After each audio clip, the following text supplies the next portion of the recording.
नमस्कार किसान भाई और राम राम, सत श्री अकाल।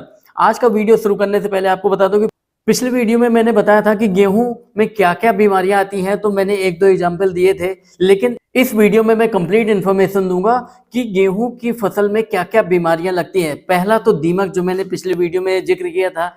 दीमक जो जमीन के नीचे घर बना के रहती है और ये पौधों की जड़ों को नीचे से रातों में काटती है, और जिसकी वजह से किसान ये समझ ही नहीं पाता, क्योंकि इनकी कॉलोनियां मिट्टी के अंदर नीचे बनी रहती हैं और ये आसानी से दिखाई नहीं देती हैं, क्योंकि मिट्टियों में छोटे छोटे छेद होते हैं और उसके अंदर वो घर बना के रहती है, तो इसलिए ढूंढने से आसानी से नहीं मिलती। और दीमक तो पता ही है कि आपको कोई भी चीज़ नहीं बचती है, न किताब, न कॉपी, न लकड़ी, सब में जिसमें भी चाहे दीमक उसमें लग जाती है। तो दीमक बहुत, मतलब कहना चाहिए, बहुभक्षी चीज़ है जो कुछ भी खा सकता है। तो किसान भाइयों, अगर दीमक की रोकथाम करनी है तो आपको 1 एकड़ खेत में कम से कम 5 कुंटल निबोली की जरूरत पड़ेगी। 5 कुंटल निबोली अगर आप खेतों में जुताई करने के समय पे डाल देंगे और गहरी जुताई करें, गर्मी के दिनों में ही गहरी जुताई करेंगे, तो ये आपके जो दीमक की समस्या है इसका समाधान उसी समय हो सकता है। उसके अलावा माहो भी एक छोटा सा कीट होता है जो पंख युक्त या बिना पंख वाले होते हैं, हरे रंग के, और ये पौधों को बारीकी से, मतलब कहना चाहिए, कुतर डालते हैं, काट डालते हैं। तो इसकी भी रोकथाम करने के लिए काफ़ी सारे दवाएं आती हैं, तो उसका मैं आगे वीडियो में जिक्र करूंगा। और इसके अलावा रतुआ रोग एक होता है। 3 तरह के रतुआ रोग होते हैं: पीला रतुआ रोग, और गेरुआ रतुआ रोग, और काली रतुआ रोग। ये 3 तरह के, मतलब रतुआ रोग के 3 तरह के लक्षण होते हैं। और ये तीनों तरह में, एक में तो गेहूं की पत्ती पीली पड़ने लगती है, और ये रतुआ रोग जो होता है हवा के चलने से फैलता है। मतलब एक ये फंगीसाइड से, मतलब फंगस इन्फेक्शन है। तो इसको दूर करने के लिए कई सारे केमिकल्स वगैरह आते हैं, मतलब जो केमिकल से बनी हुई दवाएं आती हैं, फंगीसाइड्स आते हैं, जो रोकने में, रोकथाम करने में मदद करते हैं। तो इसके लिए आपका इस्तेमाल, अगर आपको इस्तेमाल करना है, डाइमेथोएट 30% आता है, आप इसका इस्तेमाल कर सकते हैं और इससे इसका रोकथाम कर सकते हैं। इसके अलावा एक कड़वा रोग होता है। कड़वा रोग में जो गेहूं की बालियां होती हैं, उसके अंदर जो गेहूं पैदा होता है वो मतलब पूरा पाउडर जैसा बन जाता है। तो ये भी एक तरह की बीमारी है। तो ये सारी 3 तरह की बीमारियां तो खास ये होती हैं। उसके अलावा 2 और बीमारियां हैं। अनावृत कड़वा रोग होता है, जिसमें गेहूं की जो बालियां होती है उसके अंदर का जो गेहूं होता है वो काला पड़ जाता है और बारीक पाउडर जैसा बन जाता है। तो इन सब के रोकथाम के लिए तरह तरह के केमिकल वाली फंगीसाइड्स और दवाएं आती हैं। और मैं जैविक खेती की तरफ अगर फोकस करता हूँ, जैविक खेती की बात करता हूँ, तो ये आपकी जो बीमारियां हैं इसके लिए कोई जैविक दवा, वो मैं नेक्स्ट वीडियो में आपको ज़रूर बताऊंगा।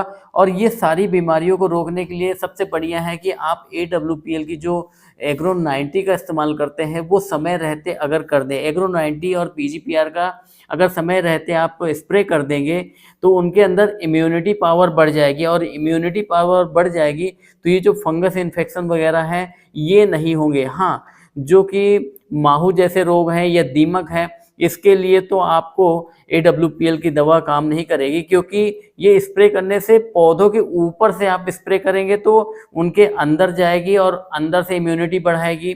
सिलिकॉन युक्त है तो वो इम्यूनिटी बढ़ाएगी, तो उनके अंदर कोई बीमारियां नहीं आएगी। जैसे कि जो रतुआ रोग मैंने बताया, जो फंगस इन्फेक्शन है, ऐसी बीमारियां नहीं आएगी। लेकिन दीमक और माहू जैसी बीमारी के लिए तो आपको स्प्रे करना पड़ेगा।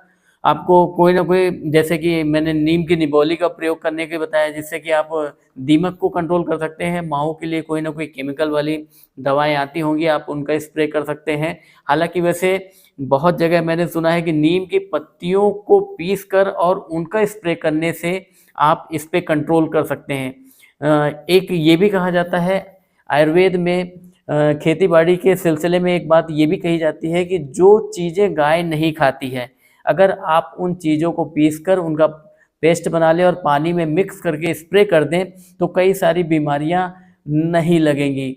ये बीमारियों के रोकथाम के लिए बढ़िया इलाज है, बढ़िया तरीका है।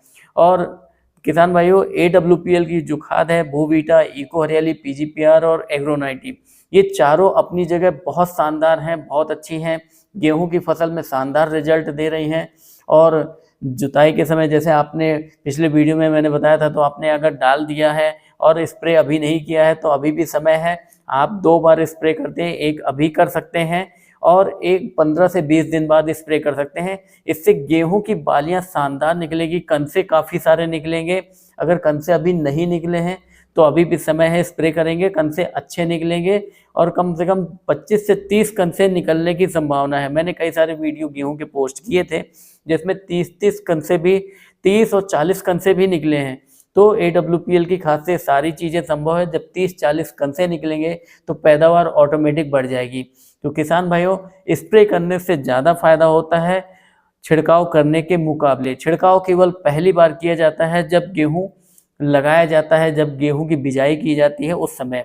और गेहूं में जैसे आजकल बीज उपचार करने का जो नया तरीका है, बीज उपचार करने के लिए भी आप इको हरियाली और बोवीटा को पानी में घोल के और उसको नेक्स्ट टाइम जब भी कभी खेती करेंगे गेहूं की, तो आप गेहूं में बढ़िया है कि इको हरियाली और PGPR को पानी में घोल के और उसमें गेहूं को डुबो कर और धूप में सुखवा दें और उसके बाद बिजाई करें। शानदार रिजल्ट मिलेगा, शानदार पैदावार निकलेगी।